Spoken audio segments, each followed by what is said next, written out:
Guitarist मोहनी day ने अपने Instagram video और पोस्ट में भारतीय मीडिया और सोशल मीडिया की अफवाहों पर शदीद नाराजगी का इजहार करते हुए गलत मालूमात फैलाने और बहतान लगाने को जुर्म करार दिया। उन्होंने कहा कि उनकी जिंदगी में बहुत सारे इंसान उनके आइडियल रहे हैं और ऐसे इंसानों में ए.आर. रहमान भी शामिल हैं। गिटारिस्ट के मुताबिक ए.आर. रहमान उनके वालिद से भी नौजवान हैं, जबकि वो मौसीकार की बेटी की हम उम्र हैं और उनके हवाले से मीडिया पर गलत बातें फैलाई जा रही हैं, उन पर तोहमतें लगाई जा रही हैं। उन्होंने कहा कि उनका और ए.आर. रहमान का 8.5 साल का ताल्लुक है। दोनों के दरमियान एहतराम और मोहब्बत का रिश्ता है। दोनों ने न सिर्फ फिल्मों बल्कि म्यूजिक कंसर्ट्स में भी एक साथ काम किया है। मोहनी डे ने मीडिया और सोशल मीडिया वालों को मुखातिब होते हुए कहा कि वो उनकी और ए.आर. रहमान की जाती जिंदगी को मजीद मुश्किलात का शिकार न बनाएं। वो उनसे मुताल्लिक गलत मालूमात और अफवाहें न फैलाएं। उनके रिश्ते, मोहब्बत और ताल्लुक का एहतराम किया जाना चाहिए। गिटारिस्ट ने मीडिया को गुजारिश की कि जिंदगी के मुश्किल तरीन वक्त में उनकी प्राइवेसी का ख्याल रखा जाए। उनकी और ए.आर. रहमान की तलाकों का एक दूसरे से कोई ताल्लुक नहीं और उनका एहतराम किया जाए। ख्याल है कि गिटारिस्ट मोहनी डे ने भी ए.आर. रहमान और उनकी अहलिया के दरमियान 20 नवंबर को तलाक की तस्दीक किए जाने के बाद शोहर से तलाक की तस्दीक की थी। ए.आर. रहमान ने शादी के 29 साल बाद अहलिया सायरा बानो से शादी खत्म की, जबकि उनकी गिटारिस्ट 28 साल मोहनी डे ने भी उसी दिन अपनी शादी के खत्म होने की तस्दीक की थी। ए.आर. रहमान और मोहनी डे की जानिब से एक ही दिन अपनी शादियां तलाक पर खत्म होने की तस्दीक किए जाने के बाद भारतीय मीडिया में दोनों के दरमियान ताल्लुकात की खबरें थी और दावा किया जा रहा था कि मौसीकार और गिटारिस्ट के दरमियान नाजायज ताल्लुकात रहे हैं, जिस वजह से मुमकिन तौर पर दोनों की शादियां खत्म हुई। दूसरी जानिब भारत के मारूफ मौसीकार और ऑस्कर अवार्ड याफ्ता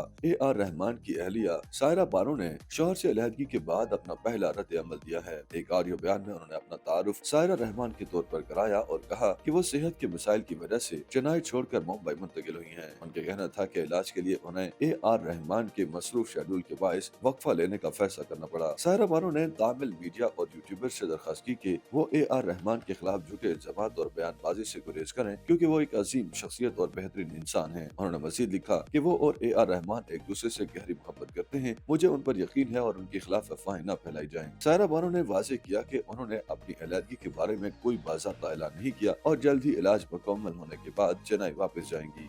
YouTube पर गूगली न्यूज देखने के लिए youtube.com की सर्च बार में गूगली न्यूज टीवी टाइप करें। गूगली न्यूज के पेज पर सुर्ख रंग के सब्सक्रिप्शन वाले बटन पर क्लिक करना ना भूलिए। YouTube पेज पर अपलोड होने वाली वीडियोस से बाखबर रहने के लिए बेल आइकन पर क्लिक कीजिए। आपको हर नई वीडियो के बारे में नोटिफिकेशन मौसूल हो जाएगा।